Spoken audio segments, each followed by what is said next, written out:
In the early morning today, Governor Romney communicated with Attorney General Ramsey Clark and told him of the extreme disorder in Detroit, Michigan. The Attorney General kept me advised throughout the morning. At 10:56 this morning, I received a wire from Governor Romney officially requesting that federal troops be dispatched to Michigan. This wire had been sent at 10:46 a.m. At 11:02 a.m. this morning, I instructed the Secretary of Defense, Mr. McNamara, to initiate the movement of the troops which the governor had requested.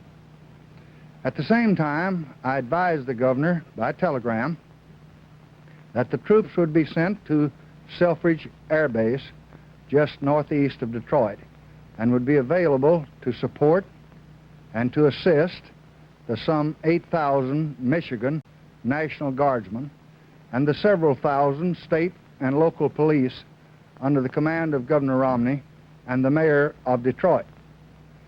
I informed the governor that these troops would arrive this afternoon.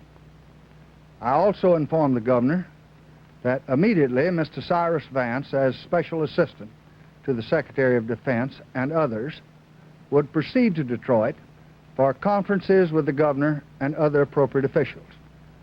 This plan proceeded precisely as scheduled. Approximately 5,000 federal troops were on their way by airlift to Detroit, Michigan within a few hours. Mr. Vance, General Throckmorton, and others were in Detroit and in conference with Governor Romney by the middle of this afternoon. Their initial report was that it then appeared that the situation might be controlled without bringing the federal troops from the Selfridge Air Force Base into downtown Detroit. They therefore recommended to the President that the troops be maintained on a 30-minute alert, and they advised that they would be in continual touch with the situation and with Secretary McNamara and me making periodic reports about every 30 minutes.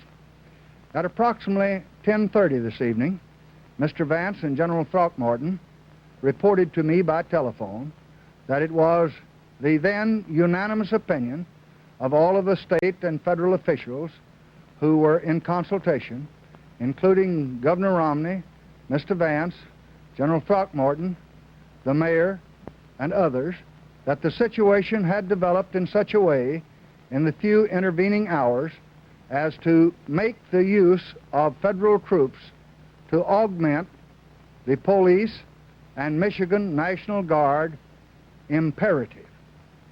They described the situation in considerable detail, including the violence and deaths that had occurred in the past few hours, and submitted as their unanimous judgment of all concerned that the situation was totally beyond the control of the local authorities.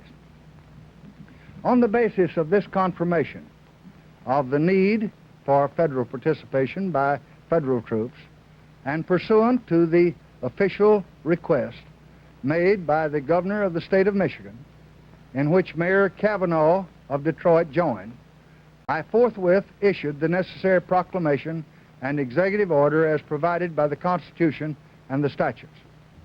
I advised Mr. Vance and General Throckmorton to proceed immediately with the transportation of the federal troops from Selfridge Air Force Base to places of deployment within Detroit, a movement which they had already provisionally begun pursuant to their authority.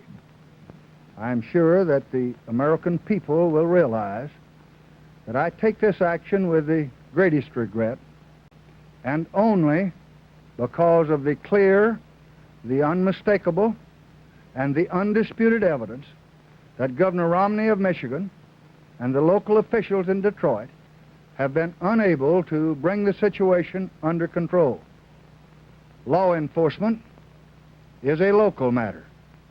It is the responsibility of local officials and the governors of the respective states. The federal government should not intervene except in the most extraordinary circumstances. The fact of the matter, however, is that law and order have broken down in Detroit, Michigan. Pillage, looting, murder, and arson have nothing to do with civil rights. They are criminal conduct. And the federal government, in the circumstances here presented, had no alternative but to respond, since it was called upon by the governor of the state, and since it was presented with proof of his inability to restore order in Michigan. We will not tolerate lawlessness. We will not endure violence. It matters not by whom it is done or under what slogan or banner. It will not be tolerated. This nation will do whatever it is necessary to do to suppress and to punish those who engage in it. I know that with few exceptions, the people of Detroit and the people of Newark and the people of Harlem and of all of our American cities, however troubled they may be, deplore and condemn these criminal acts. I know that the vast majority of Negroes and whites are shocked and are outraged by them. So tonight, your president calls upon all of our people in all of our cities to join in a determined program to maintain law and order, to condemn and to combat lawlessness in all of its forms, and firmly to show by word and by deed that riots, looting, and public disorder will just not be tolerated. In particular, I call upon the people of the ravaged areas to return to their homes, to leave the streets, and to permit the authorities to restore quiet and order without further loss of life or property damage. Once this is done, attention can immediately be turned to the great and the urgent problems of repairing the damage that has been done.